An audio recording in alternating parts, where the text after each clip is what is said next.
If you've ever driven long haul at night, you'll know what I mean when I say the roads start to feel different after a certain hour. It's not just the darkness, it's the silence. The kind that presses in on you, even with the engine humming and the tires chewing up miles. I've been a trucker for over 15 years now. Done just about every route you can think of.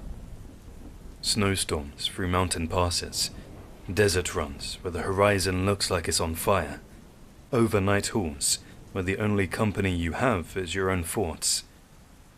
I've seen my fair share over the years, but I'll tell you right now, nothing has ever shaken me like what happened to me that night. This was around 3 years ago.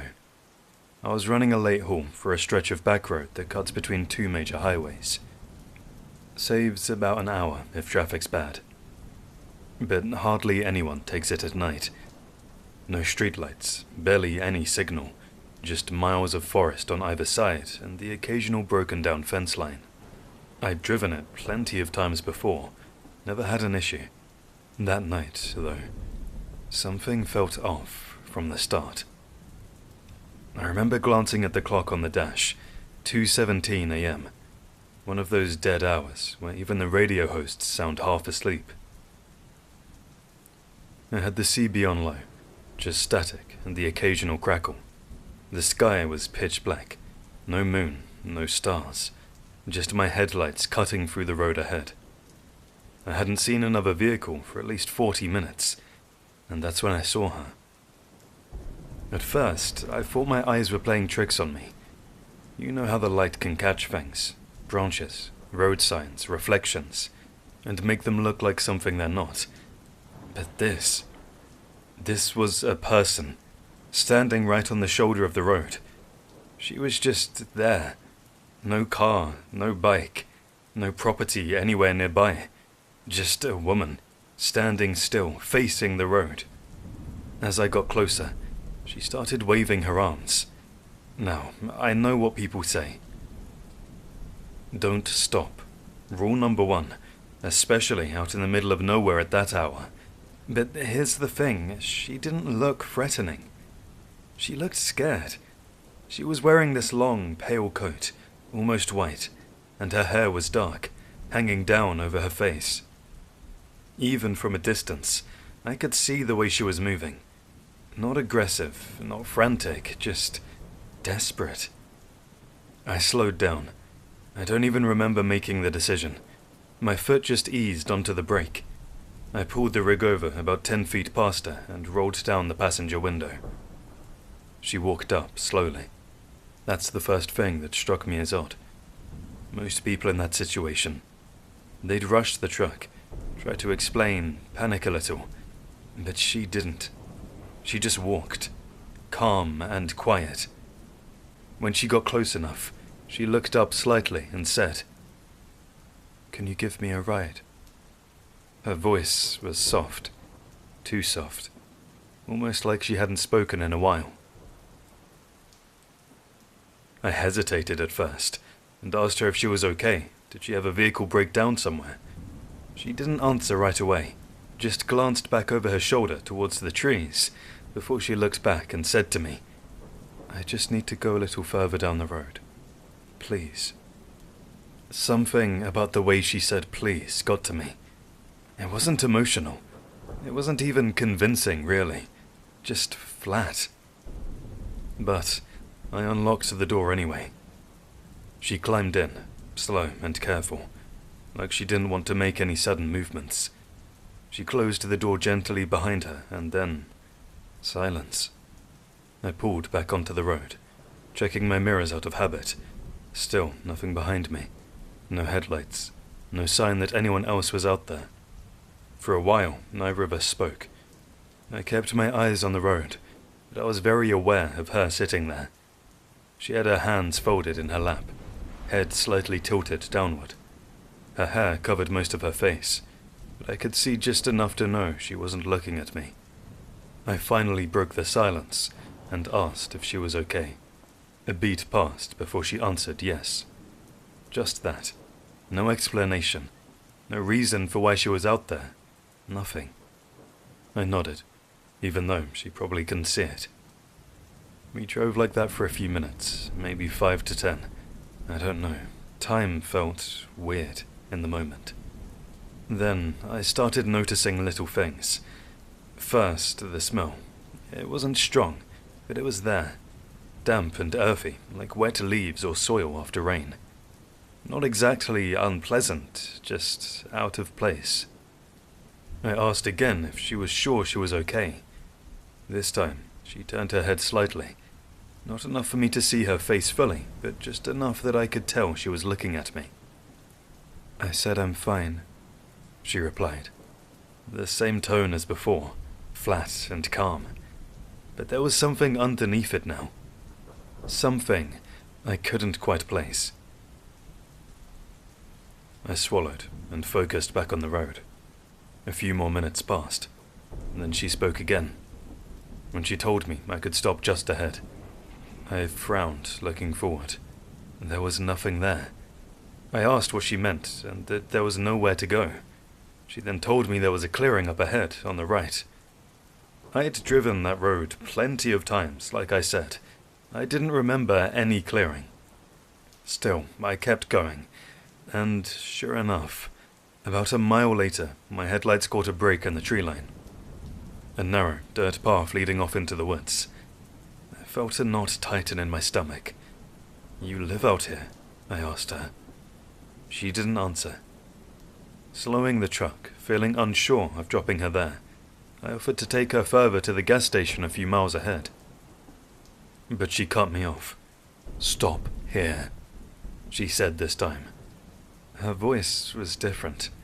Still quiet, still controlled, but there was an edge to it now. I don't know why, but I listened. I pulled over, just past the dirt path, and put the rig in park. Before I could say anything else, she reached for the door handle. She opened the door, and then she was gone. Not walking, not stepping down carefully like before. She ran. Straight into the trees, fast, faster than I would have expected. Within seconds, she disappeared into the darkness. I just sat there, staring. What the hell? I remember thinking. I leaned over slightly, trying to see through the passenger window. There was nothing but black. No movement, no sound, just the trees. After a few seconds, I shook my head and leaned back in my seat. "All right," I said to myself, thinking that was weird. I reached for the gear shift, and that's when I noticed it. On the passenger seat, a piece of paper, small, crumpled, like it had been shoved into a pocket and forgotten. I frowned. I didn't remember seeing her leave that. I picked it up. It felt rough, like something torn out of a notebook. There was writing on it, handwritten, messy, and uneven. I unfolded it slowly, and I swear to you, my heart dropped the second I read it. It said, "Keep driving. Don't stop. They're watching." I froze. For a moment, I just stared at the words, trying to make sense of them. "They're watching," I said to myself. A cold chill ran down my spine. I looked up, out through the windshield at the road ahead, then I checked my mirrors, still nothing behind me. But suddenly, that didn't make me feel better, it made it worse. Because if someone was watching, where were they? I crumpled the paper in my hand and threw the truck into gear. I wasn't waiting around. I didn't ease onto the road this time. I accelerated hard, tires gripping the asphalt as I pushed the rig forward. My eyes kept darting between the road and the mirrors. Every shadow looked wrong. Every tree felt too close. About a minute down the road, my CB radio crackled. I flinched as static filled the cab, loud and harsh like interference. I reached over and turned the volume down slightly. Then I heard it. A voice, faint, distorted, as it broke. 7, 4, K, 9. I heard. The voice continued. 7, 4, K, 9. It took me a second to register what I was hearing, but then my blood went cold. That was my license plate. They were reading my license plate over the radio, slowly repeating it over and over again. I felt my hands tighten on the wheel. I grabbed the CB and tried to respond. "Who is this? You're breaking up. Say it again." The static surged. Then the voice came back, clearer this time. "We see you." I slammed the radio off. The sudden silence was deafening. My heart was pounding so hard I could feel it in my throat. I pressed harder on the gas. The engine roared as the truck picked up speed. I didn't look back again. I didn't stop. Not for anything. I drove straight through to the next major highway, and I didn't pull over until I reached a crowded truck stop about 40 miles out. Bright lights, other drivers and noise. Normality. Or at least, it felt that way. I sat there in the cab for a long time before getting out, just staring at my hands. They were shaking. I still had the paper. I kept it, actually. For a while, I tried to convince myself it was some kind of prank. Maybe someone messing with drivers on that road. But here's the thing. A few weeks later, I mentioned it to another trucker at a stop. I didn't go into too much detail. I just asked if he'd ever picked anyone up on that back road. He went quiet, and then he said, "You mean the woman?" And I swear, I didn't sleep that night. I don't take that road anymore. I don't pick up hitchhikers, and if I ever see someone standing on the side of a dark road in the middle of nowhere again, I'm not stopping. Because I still don't know who she was, or what she warned me from. But I do know one thing. That voice on the radio was watching me.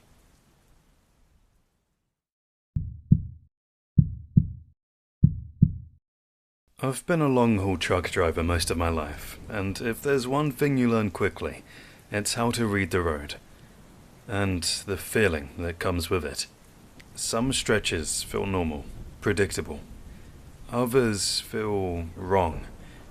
You can't always explain it, but you learn not to ignore it. This happened a few years back, running a late-night haul, passing through the Appalachian Mountains.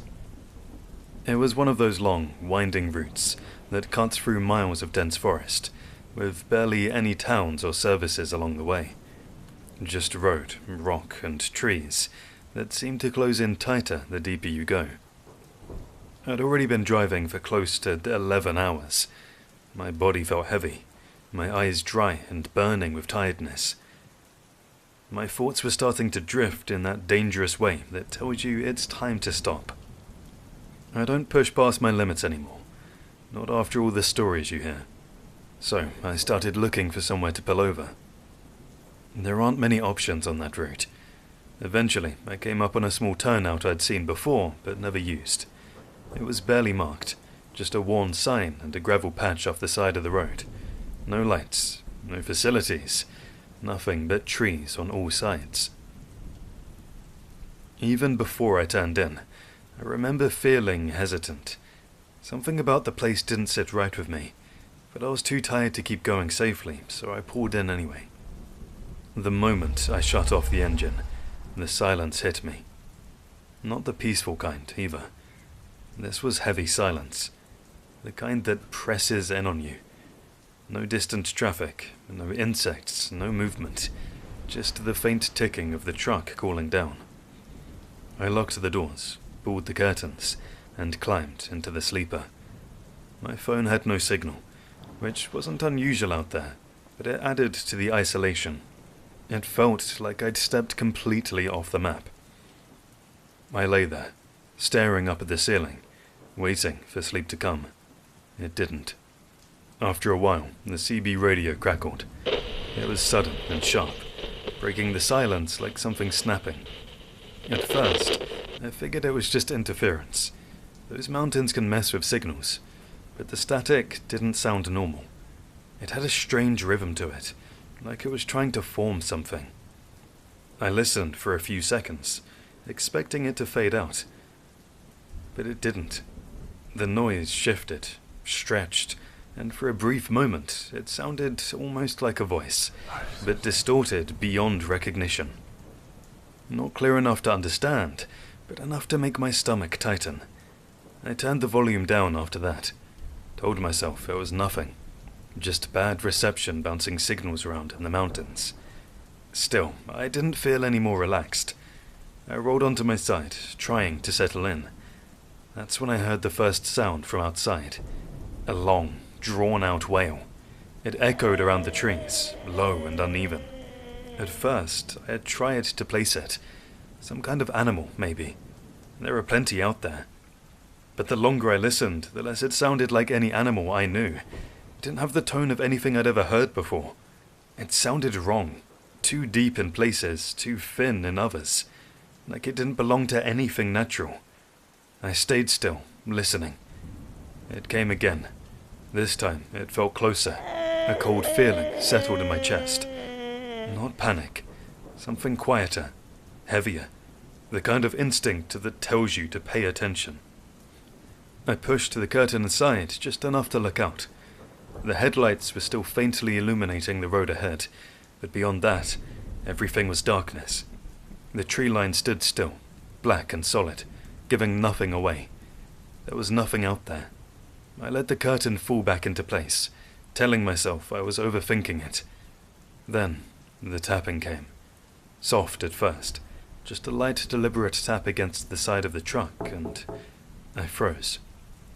For a few seconds, I convinced myself it was just the metal settling, or maybe a branch brushing against the side. But then it came again, clear, controlled, and no longer random. It was coming from the driver's side. I slowly sat up, my heart starting to pound now. Nobody should have been out there. There hadn't been another vehicle for miles. I listened, holding my breath as the tapping continued. The same rhythm, like someone, or something, was testing the surface. I didn't move right away. I just sat there, trying to make sense of it, trying to come up with a logical explanation, but there wasn't one. After a moment, I leaned forward and pulled the curtain aside again, just a little wider this time. The side mirror showed nothing but darkness. No figure, no movement, no reflection of anything standing near the truck. The ground was barely visible, just shadows blending into shadows. The tapping stopped. For a second, everything went completely silent again. Then, it started at the back of the trailer, louder this time and more insistent. It moved along the length of the truck in short bursts, like something pacing or circling. I felt that cold sensation spread through my arms and into my hands. I didn't want to look, but I couldn't stop myself.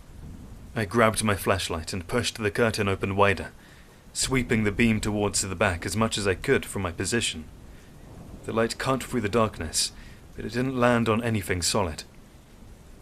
I couldn't see anything. No animal, no person, nothing. The tapping stopped again. And then the wailing came back. Not from the woods this time. Closer. Way too close. It sounded like it was right outside the truck. There was something in that sound that made my skin crawl. It wasn't just the noise. It was the feeling behind it. Like it wasn't just a call or a cry, but something deliberate. I scanned the tree line again, my grip tightening on the flashlight. That's when I saw it. Movement. Fast and low, as something darted across the front of the truck, cutting through the edge of the headlights and vanishing into the trees on the other side. It happened in less than a second, but it was enough. It wasn't shaped right. That's the only way I can describe it. Too long in some places, like its limbs were distorted. Its movements didn't match its form.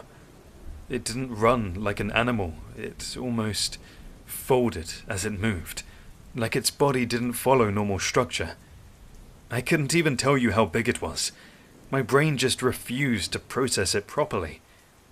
I sat there, completely still, staring at the space where it had disappeared. Then, the radio erupted louder than before. The static filled the cab, harsh and overwhelming. It felt like it was pressing into my ears, and underneath it, buried deep but unmistakable, was that same warped, stretched sound trying to form words. I didn't try to understand it this time, and I didn't wait. Something hit me in that moment. Not fear exactly, but certainty. A deep, instinctive knowing that staying there was a mistake. I moved without thinking anymore as I climbed into the driver's seat, my hands shaking as I reached for the ignition. The engine roared to life, breaking the silence and cutting through the tension like a blade. For a split second, I hesitated. Not because I wanted to stay, but because I felt something outside. I couldn't hear or see anything, but I could feel it, like I was being watched from just beyond the reach of the headlights. I glanced toward the tree line one last time, and I wish I hadn't. There was something there, standing between the trees. Tall. Unnaturally tall. I couldn't make out details, just the outline. Thin in places, stretched in others, like it didn't fully exist in the same way everything else did. It wasn't moving, but it was there, and somehow I knew it was glaring at me. That was enough. I threw the truck into gear and pulled out fast, gravel spitting behind me as I hit the road. I didn't look back. I didn't slow down, I just drove. The moment I left that turnout, everything stopped. The radio went silent, the wailing disappeared, and the feeling lifted like it had never been there at all. I didn't relax. Not for a long time after. I drove until I reached a proper truck stop with lights, people, and noise. Anything that felt normal. I've gone over that night more times than I can count. Tried to explain it, rationalize it, and break it down into something that makes sense, but I can't. All I know is what I experienced, and I trust that feeling I had more than anything. I still drive through the Appalachian routes from time to time. It's part of the job. But I never stop along that stretch. No matter how tired I am. No matter how far I have to go. Because whatever was out there that night, it wasn't random. It wasn't natural. And it knew I was there. Thank you for joining us and watching this chilling video. We hope you enjoyed this topic and you found the fear within. What other subjects would you like to hear soon? Let us know in the comments what creeps you out. If you're new here, say hello. And don't forget to like, share and subscribe. Become a part of the Horror Motives world. See you soon with another terrifying video.